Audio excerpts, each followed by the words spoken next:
between where you tell them they start to try to have the shift, right? They start working less and being more, right? Embodying that state. There's that silence period. Do you find Yeah, a yeah. lot of them start to get shaken up and they end up reverting back, or they get anxious and want to move back? You know, not a lot, although I'm having that with one client right now, which is really interesting. But I find that because we're doing the work to support it along the way, we're removing the belief system that's attached to that programming along the way, that they usually, the client that I was just telling you about that I was talking to, when she first started working with me, she was telling me that she had come from corporate. She was working way more than 10 hours a day. She's like, working for myself 10 hours a day, no big deal. And I was like, why would you want to work that much? I don't get it. Like, I can help you work less. And it took her many months before she finally came to me and said, okay, I'm ready to work less, because she finally realized she was ready. But we also did the work along the way for her to be ready for that process. And that's what I find with most of my clients is they're doing the work simultaneously to understand it's safe. Right. High achievers, I experience this with almost all of the hundreds of clients I've worked with. High achievers tend to believe that it's the hard work that got them to the success that they have. So they don't want to give up the very thing that they think made them successful.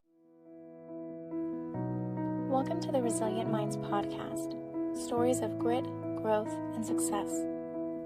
On this show, we focus on the real stories behind the success, the struggles, the resilience, and the courage it took to keep moving forward even when times got tough.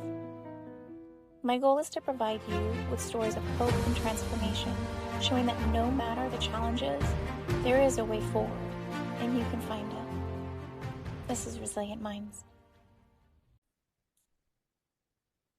Hi, I'm your host, Dr. Campbell, and I'm here with Alaina Schwartz, and she is an elite performance coach. And when I heard about what she does, I was so excited. Her and I align on so many different things, and this is going to be a great conversation about how she helps individuals move to the next level by embodying a new identity. Alaina, thank you so much for joining us.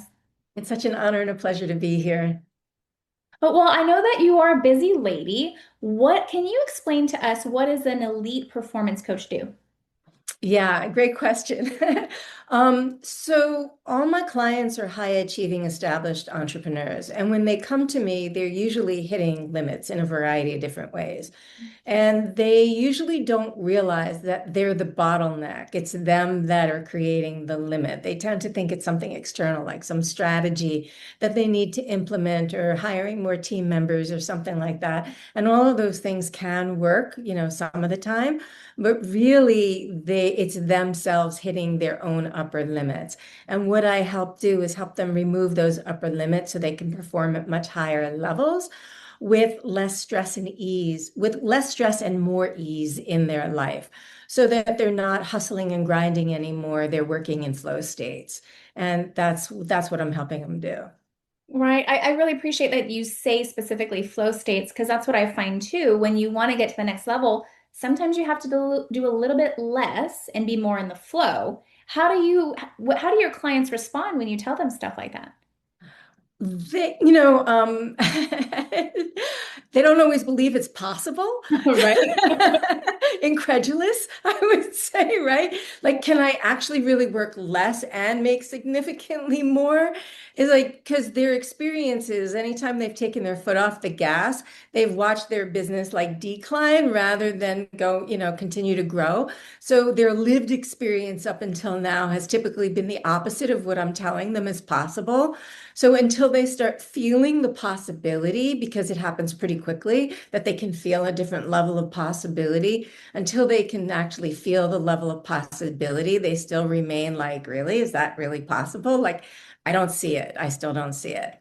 Right. Yeah. And what you're talking about, and it sounds like truly embodying it, because if you start to have the shift inside, you feel it before you actually Yeah, experience it external to your body. So what's going on absolutely. with that? Yeah, yeah, yeah. So I would say that there's a certain level of programming that's creating their stress experience, right? And so because of this programming, I'll give you a perfect example. I literally just got off a call with a client right before this conversation with you. And she's a very successful client. She's a client that when she first started working with me, she was making about 15K a month. And maybe I think she had just had her first 20K a month. And like her last month was 67K. And she went to from 10 hours a day to 4 hours a day, right? So she had somebody come in her world that she had experienced before, and she was triggered by this person in the past, based on her experiences with the person in the past. And the way she dealt with them when she was still in corporate, she went to for an interview at this person's company, and this person tried to downgrade her level, right? There was an ego play there. And now this person has come in her world to work with her. And so she was really triggered by this, and we were working through it. Now, this person coming to work with her in and of itself is neutral. It means nothing. But because she's carrying this past history with this person, and because she felt offended by what he did, like as if this person could hurt her, then she was carrying all this baggage around this experience. And so it was muddying it up for her. And so once we got clarity on what was really going on, and she could it's not compartmentalizing at all, but deconstruct, that's the word I was looking for. Once she could actually deconstruct what was really happening and understand it from a completely neutral experience, it neutralized it. And now she could take action from the present as opposed to carrying her past with her into this interaction. And the funny part about that is when he came into her world to work with her, instead of asking questions, he raised some concerns and said, I'm giving you feedback. It was like a level of arrogance that he was doing in that. And then she had another potential client who said similar things. She had no baggage with this person, but because he said similar things, she was triggered by this person also. And once we cleared what was going on for person A, it cleared it for person B too, because she realized, oh, this has nothing to do with this person. And I can just respond as this person having objections to my sales process. I know how to do that. No big deal. Right. So she was able to take her power back. She was giving away her power to these people to feel a certain way. And it was hijacking. It's funny, I was going to say it was hijacking her nervous system. And as a result of that, she couldn't respond. She was reactive. And once again, we deconstructed it and helped her understand the truth of what was really going on. And now she can be responsive. Right. And people don't realize that that's what's happening. The past is literally just replaying itself, but in your present reality. So it Right. takes over the nervous system and your brain has these old filters. And until you realize this present situation that is activating me actually has nothing to do with reality, let me go in private, ground myself, find out the feeder memories, resolve that. You just got two birds with one stone. So much more effective. Now go back to that situation and re-look at it with clear eyes. Exactly, exactly. That's a perfect way of encapsulating it because that's exactly what happened for her. And so when my clients get out of those old thought patterns, those, because they're replaying over and over again. People are constantly projecting their past experiences onto their future and never being in the present, right? And when we can address them, not from like I tend to look at therapy, not that I'm opposed to therapy and it's great for a lot of people, but it tends to focus on the past. I'm really not interested in focusing on the past. I'm interested on how the past is impacting your present moment, Right. right? And if you can't remove that, it will continue to impact your present moment because you'll constantly be projecting it into your future as if it's going to be the same experience, and it doesn't have to be. Absolutely. But when it comes to this stuff, my experience with my clients is a lot of those traumas, those limitations, like you have to acknowledge that they're there. So in order for you to help other individuals do this, you must have done the work yourself as well, right? Oh, for sure, for sure. I've been doing personal development for 25 years. So yeah, I've done a lot of work myself. I love how you say that. I've been doing personal development for 25 years. Yeah, that might have been professionally, but that means that you are probably and most likely doing your own personal No, development. no, I've been doing personal. I've been only a lead performance coach for 11 years, right? Ah, I was a lawyer. I was a lawyer before that for 18 years. And when I started out as a lawyer, especially being miserable as a lawyer, it's where I started doing personal development. So I've been doing my own personal development. I've been on my own journey for 25 years, and it won't stop until the day I'm no longer breathing in this body. right. I completely agree. I think that it's a lifelong journey. And as long as we understand that, we go with the flow, it makes it so much more enjoyable because you literally learn more about yourself at each phase. And there's these new identities and it's new aspects and personality styles and emotional states that you get to experience along the way. Can you tell me a time that you were in a really tough spot while you were doing your personal development? Yeah, I would say it's about my business. I mean, I have many, but but the one that I'll give you is about my business.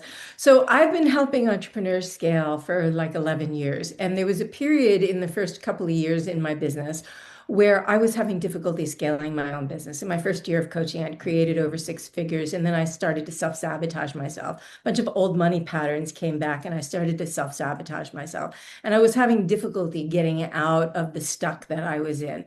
And the worst part about it is I felt like a total imposter because here I am helping other people do it. My clients were getting spectacular results and I couldn't do it myself. And I would say sort of the nail in the coffin was one of my mastermind sisters actually said to me, if I knew what was going on in your business, I'd never hire you to help me. And I was just like, oh my God, that's so freaking painful. And the amount of shame that I was dealing with, like I couldn't get out of my own way. I just couldn't get out of my own way. And then I started doing the work that I actually teach now, because I've been teaching this kind of work, various different forms of this work for all the 11 years.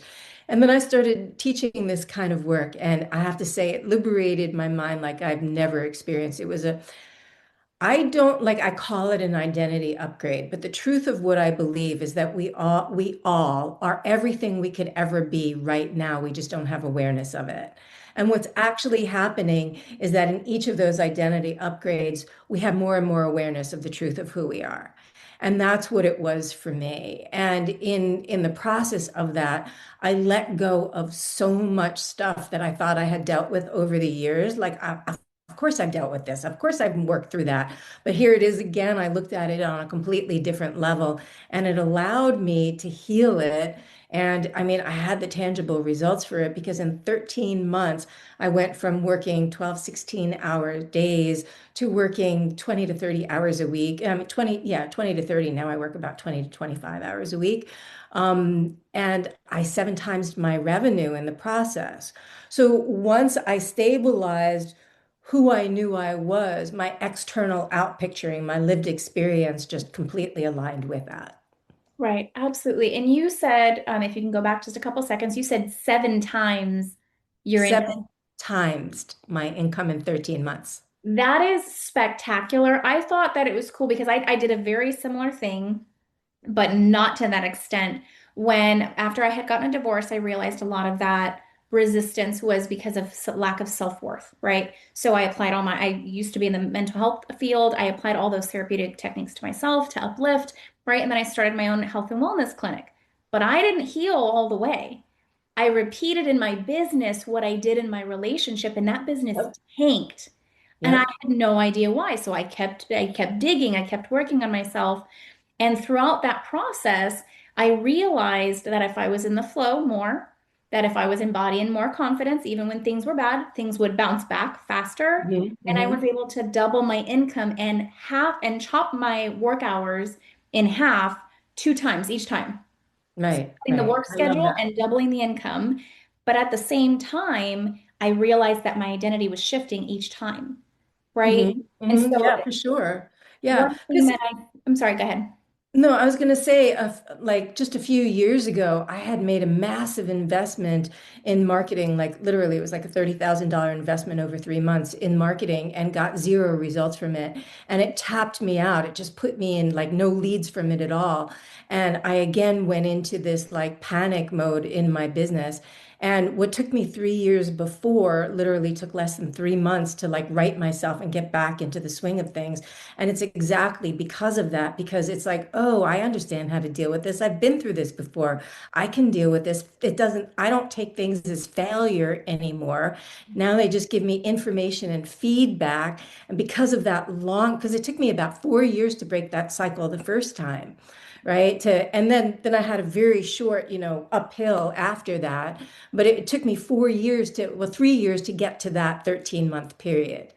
And then, so now it's like, oh, now it's in my, as you would put it, now it's in my nervous system. I've recalibrated this. I understand how to do this. So when this happens again, I know exactly what to do to get myself out of it. And every single time, I'm not going to say that those things don't happen in my business. They still occasionally happen. But every time I can move through it faster and faster because I now have the skill set and I've recalibrated myself to go, okay, I know how to do this. Right. And you know that it's you. So that, and I that, do. I know that I'm the one who's causing it in the first place. And if I'm the one who's causing it, of course I can fix it. yes, which is so empowering. But Very. I do find, and I'm sure you experience the same, the resistance with the working less. And even that can be anxiety provoking. One, and convincing them that to believe in it and to see the results because synchronicities start coming in if they have that internal shift. But in the meet, like in the time between where you tell them they start to try to have the shift, right? They start working less and being more, right? Embodying that state. There's that silence period. Do you find Yeah, that a right. lot of them start to get shaken up and they end up reverting back or they get anxious and want to move back? You know, not a lot, although I'm having that with one client right now, which is really interesting. But I find that because we're doing the work to support it along the way, we're removing the belief system that's attached to that programming along the way, that they usually, the client that I was just telling you about that I was talking to, when she first started working with me, she was telling me that she had come from corporate. She was working way more than 10 hours a day. She's like, working for myself 10 hours a day, no big deal. And I was like, why would you want to work that much? I don't get it. Like, I can help you work less. And it took her many months before she finally came to me and said, okay, I'm ready to work less because she finally realized she was ready. But we also did the work along the way for her to be ready for that process. And that's what I find with most of my clients is they're doing the work simultaneously to understand it's safe. Right. High achievers, I experience this with almost all of the hundreds of clients I've worked with. High achievers tend to believe that it's the hard work that got them to the success that they have. So they don't want to give up the very thing that they think made them successful. Right. And that's what you're talking to. That's what you're speaking to. And so there is truth to that. But when you do the support work on the subconscious mind simultaneously with that, there's an erosion away of the belief system that they can see, oh, wait, I'm making more money and I am working less. This is actually really possible. Yep, absolutely. Yeah. I have a client now, and she's one of my longer clients. I've worked with her for 2.5 years. She's an executive coach. And when we first started working together, she was probably top 15 in her industry. And she was charging $25,000 a year for her services. And we bumped her in 3 months to 75,000. And she had to really embody that price. And when she got 7 new clients at that rate, we bumped her again. Now she's charging 165,000 plus. She has a multiple seven-figure business. One of the last things to go is the hard work, right? And I've said to her, you're not willing to let it go, and it won't go until you're willing to let it go. Even though we've worked together for 2.5 years, she hasn't been willing to. Now, I say that when she first came to me, she was working literally 100 hours a week. She now works about 60, 65. So it's significantly better, but 65 hours a week is still not like, that's not my ideal life, Right. right? And now I got a message from her this morning because like she's freaking out. She's like, "Oh my God, I had no idea how anxiety producing this would be for me," as she's addressing the underlying Yep. beliefs. So Yep. I'm giving her the tools to address that anxiety so she can continue to address the subconscious programming because her ego is like gripping tight and not wanting to let go of like, no, this is the very thing that got me here. I'm not letting it go. So it does still happen, but it's far and few between because usually they're supported along the way. So it's not like they're just thrown into the cold pool. Nice. So when it comes to hard work, that's something that we both see a lot, right? That wants to grip tight.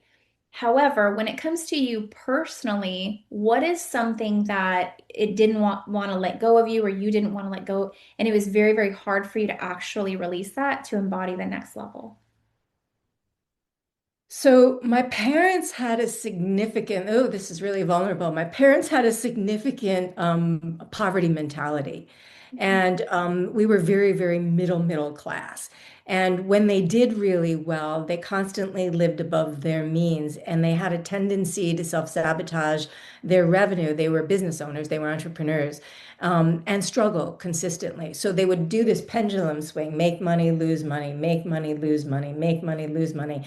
And I really noticed that, like in those moments, that's what I was doing. I was reliving their money patterns. And it was one of the harder ones for me to let go because it was so ingrained in me from such a young age that I saw this is what entrepreneurs do. They were entrepreneurs. It wasn't like they were business owners. I mean, it wasn't like they were employees and were having those money issues. They were entrepreneurs, and this is what I saw entrepreneurs doing. So there was a sense of like, oh, this is what happens for entrepreneurs. They go through the cycle swings. And I have to say that was one of the harder ones for me to let go of because it just kept playing out. And I thought I was over it, but then I'd watch it play out again and I'd go into debt or like all the savings that I'd accumulated would then have to, support my business for say, however many months. And I was like, wow, I'm still doing that pattern. So I'm very happy I'm on the other side of that now. But I would say it was one of the harder ones for me to really let go of because it just would seemingly come out of nowhere when I was doing like really doing my best in my business and breaking through new numbers. I'd all of a sudden watch it swing back the other way. And I'd be like, wow, that's harsh. Absolutely. And I'm really glad that you mentioned that generational mindset because a lot of the things that come up with me and my clients are generational trauma, right? But then you still have to have that generational mindset conversation where, yes, you've addressed all of these different things and this is where you're at now. But if you're still hitting a ceiling, what does your family lineage look like? Where do you come from? Because Right. that's your foundational, that's in your DNA, right? Hmm. To Yeah. alchemize this, you need to release it because it's not part of you. It doesn't get to go with you to this next level, right? Yeah, So for they have sure. to acknowledge that it's all the way down into their blood and their tissues and their molecular In their biology. DNA. Yeah, yeah, yeah. Yeah. Exactly. And I actually do DNA work on an energetic level. So I actually can help my clients clear those intergenerational patterns out on a DNA level, clear them out energetically. So they're no longer have to like pass the torch, right? They get to hand the torch back essentially, even if their parents are no longer living, they get to hand the torch back. So they get to have a different experience and not carry those intergenerational patterns and break the cycle, break the chains of that cycle, and not hand it down to their children. And again, regardless of whether their children are grown adults or little, it doesn't really matter. So because they are sticky, they definitely will stick. And I've even found with some families, I was talking about this with a client. I can't even remember. Oh, I remember which client it was. But literally yesterday, I was talking about this with a client because he didn't realize like he's holding on to a farm that was passed to him. His parents recently passed for 6 generations. And it's like, is that even aligned with you to be holding on to that farm? But you think you have to be holding on to it because this is the thing that's been passed down from generation to generation. And there's so much baggage surrounding the farm. It's not like just a simple piece of property. There's tons of emotional baggage around it. And I'm like, you're carrying all of that. So we were working on actually clearing that out so that he can have like not doing things from guilt and obligation, but doing things from alignment, which is what I experience with so many clients with intergenerational patterns, is they tend to do things from guilt and obligation rather than, is this actually aligned for me? Yes. Right? I Yeah, completely agree. That question, is this a should, a have to, a must, a what's the right thing to do, like in air quotes, because that's all programming. And if it exactly. doesn't align with the version of you that you want to be at this next level, then it's got to go, or at least look at it to reframe it, right? Yeah, So yeah. letting go is a huge piece. Do you Huge. have any specific techniques that somebody could start using immediately to start moving through these shifts? I mean, the techniques I teach my clients are much more involved and not something I could, teach here. But one of the things, there's this really great process called the peace process. I did not create it. So, but I do use it for my clients. And, emotions are just energy, right? And what happens is emotions are coming through, they hit our bodies. This is our body. They hit our bodies. We label them, we ascribe a meaning to them, and we typically suppress them, and then they go into our bodies, Right. right? And like you say, not ignoring the feels. Like one of the things I say to my clients is have tea with them, but don't set up base camp, right? So have tea with the feelings, but don't set up base camp with the feeling, right? And Yes. so one of the ways to have tea and not set up base camp is through the peace process. And what you actually do with the peace process is you notice where in your body you feel the most intense spot. You may feel the emotion in multiple spots, but where in the body, you don't even have to label the emotion. Like where do you just feel the most intense spot in your body? And you literally just keep focusing your loving attention on that spot. You're just sending it as much unconditional love as you can. You're allowing it to move. You're not judging it. You're allowing it to grow and get more intense or get less intense. You just want it to do what it wants to do. And like the emotion itself is like oil in a gas lamp, right?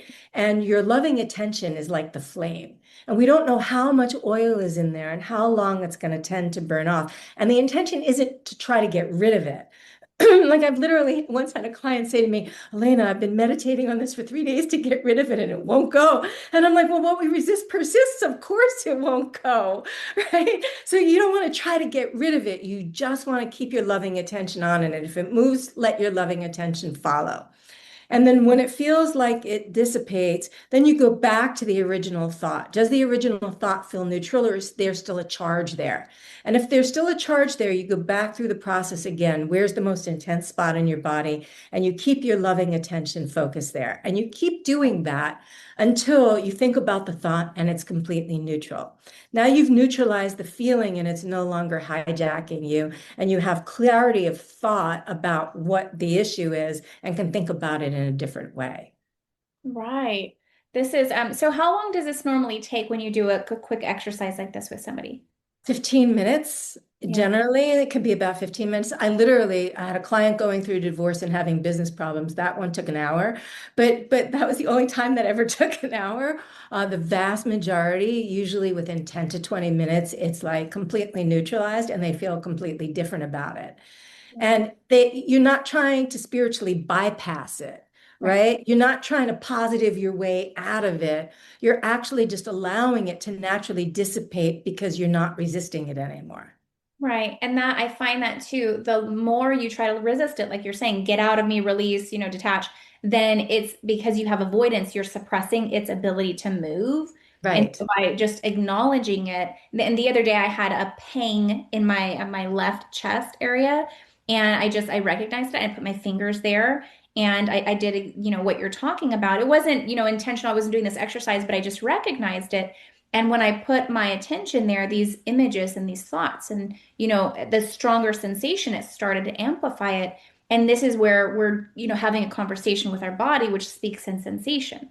Right. Right. And so Right. that lasted maybe a couple of minutes, but that's what you're talking about. Like it's as long as you acknowledge it and, if you want to put your hand there or something, but then let it do what it's wanting to do, then it can have all kinds of other things come up, but it might go to something completely separate, right? Right. We Right. know, and then it might Right. move somewhere in your body. Yeah, for sure. Yeah, the other thing is the loving attention. What we tend to do, especially high achievers, is we tend to judge ourselves for not being kind of perfect. Like we think we should be able to deal with this. We think this shouldn't bother us. And there's a lot of shoulds. We tend to should on ourselves.